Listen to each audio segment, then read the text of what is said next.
Imagine you're handed a map of a totally uneven, curving piece of land, and you're told to find its absolute exact area. Not a rough estimate, the exact area. For literally 500 years, the greatest mathematical minds on Earth agonized over this exact problem.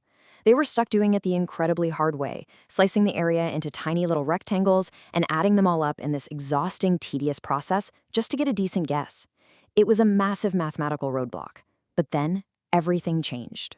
By the end of this explainer, you are going to understand the single mathematical concept that solved this 500-year mystery, the elegant formulas behind it, and exactly how to apply it to real-world scenarios, like mathematically predicting the winner of a roller skating race. Okay, let's dive right in.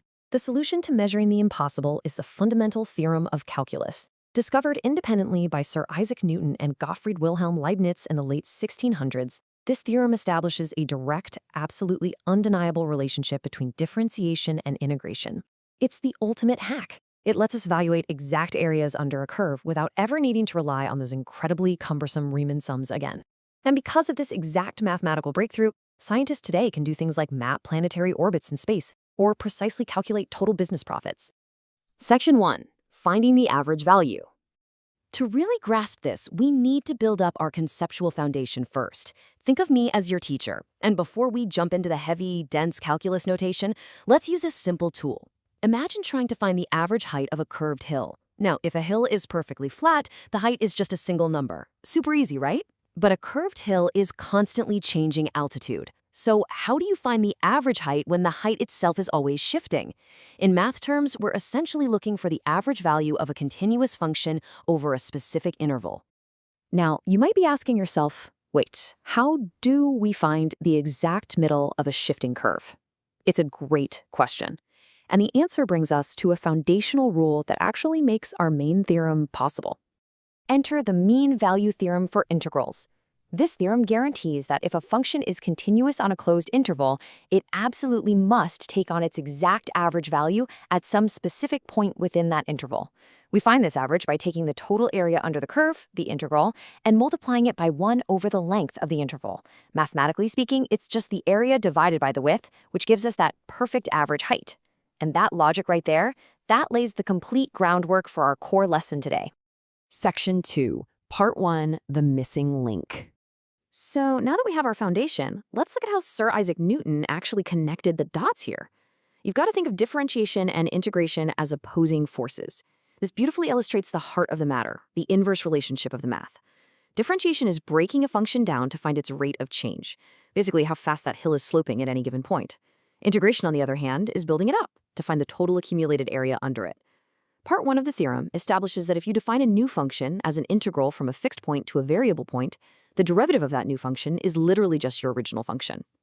Hold on, let's pause for a quick check-in. Why is the integral a function here and not just a single number? It kind of looks confusing at first glance, right? Because we usually think of definite integrals as fixed, static areas.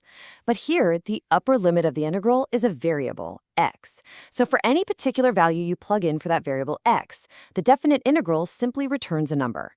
It's a function that outputs the accumulated area right up to that specific shifting point.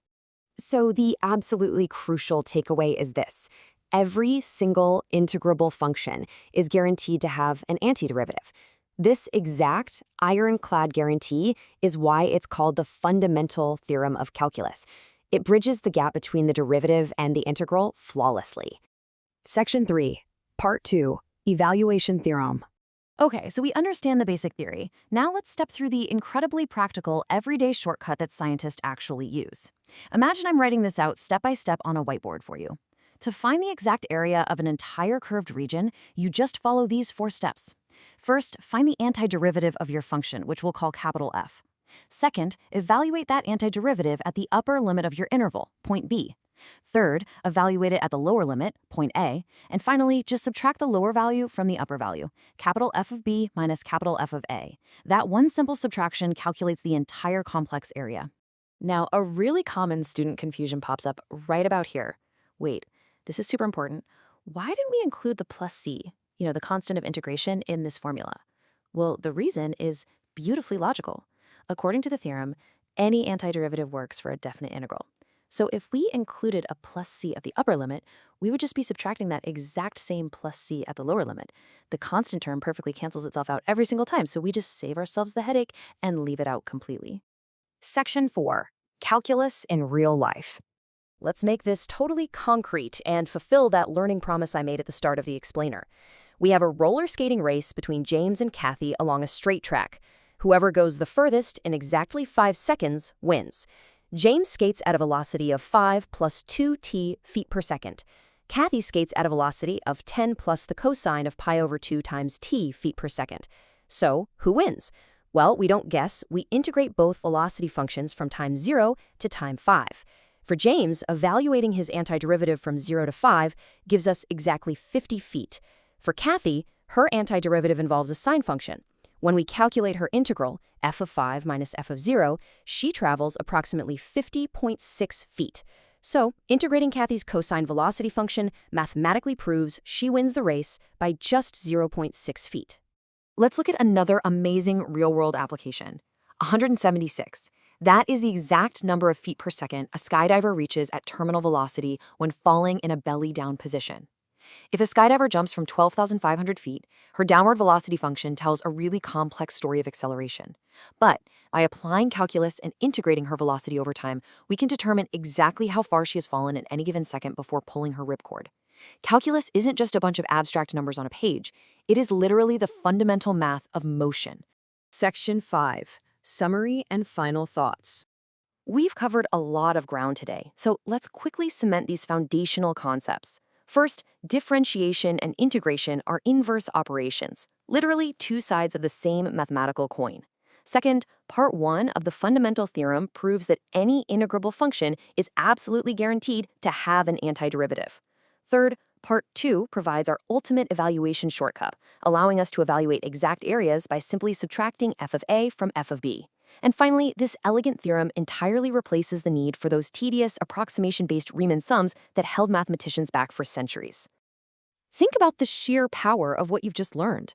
If calculus can map the shifting orbits of planets, calculate the total profit of a massive corporation, and determine exact racing distances down to a fraction of a foot, what complex real-world problem are you going to solve next?